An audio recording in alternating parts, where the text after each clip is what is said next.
In California, Governor Jerry Brown called this week for ramping up fines for residents and businesses who waste water.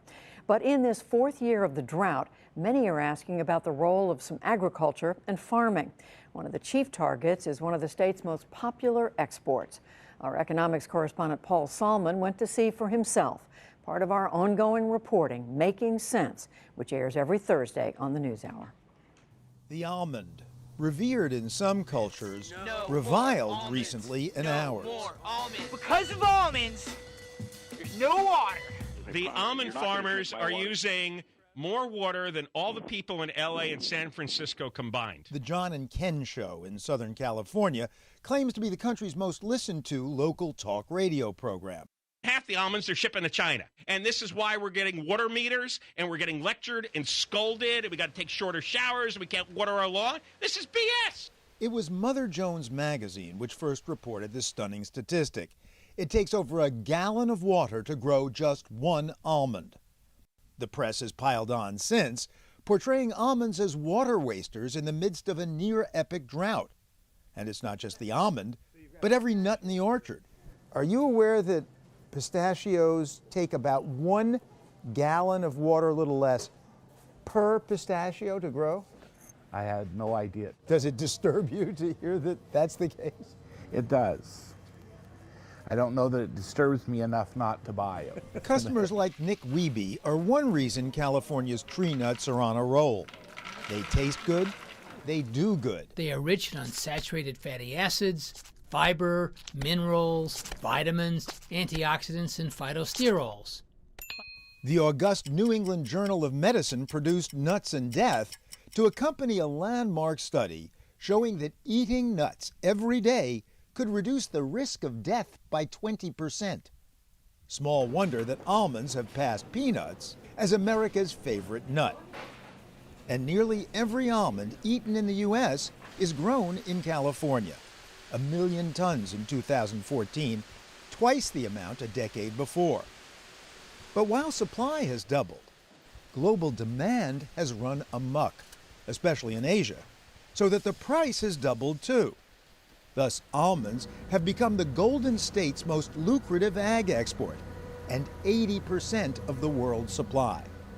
And that means the state is, in effect, shipping its precious water overseas. But that's not why noted environmental lawyer Antonio Rossman knocks them. The problem is not that we're selling them to China and Japan.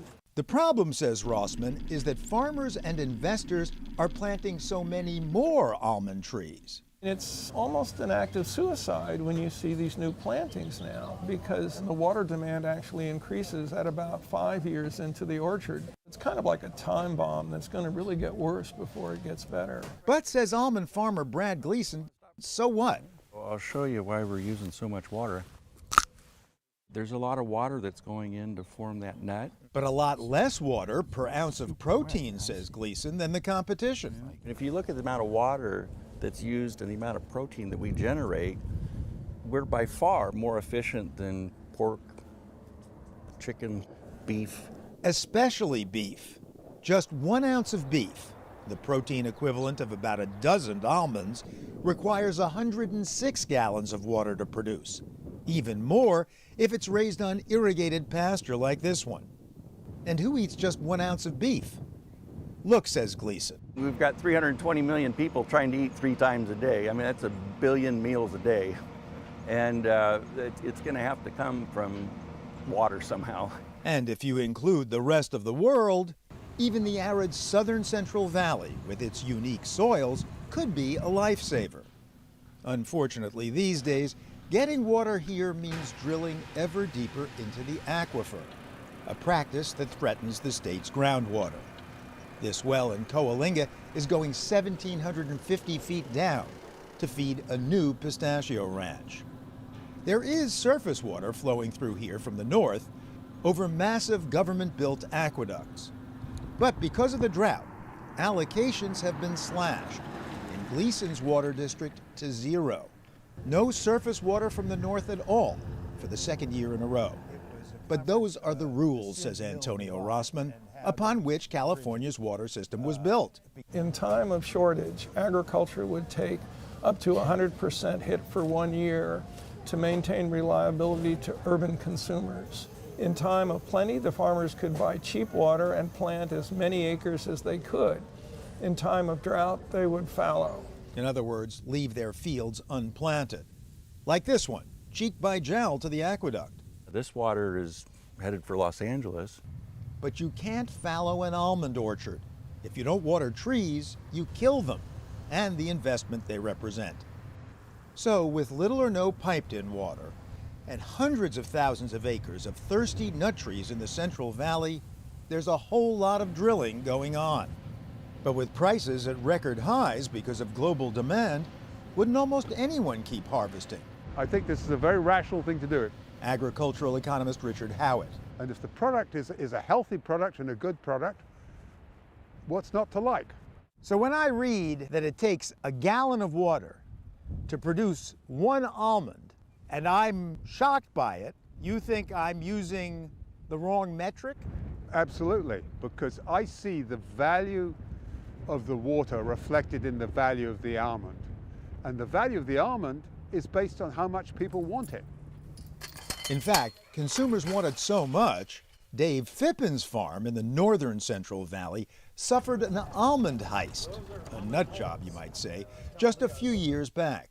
They called it the nut nappers, and they actually got ours over the 4th of July weekend.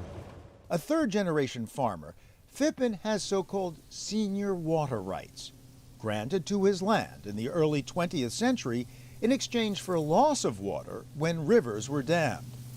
But he too is blamed for using 1 gallon per almond. We're used to having a halo, and now all of a sudden we become the demon. We set up this shot, but I think people looking at it are going to see the water puddling here in drought-stricken California and think this can't be the most efficient use to which you can put water at this point. It won't be lost. We don't put any more water on that'll go beyond the root zone of the trees. This orchard won't receive water again for about 14 days. But it's a gallon of water or more for every almond you grow.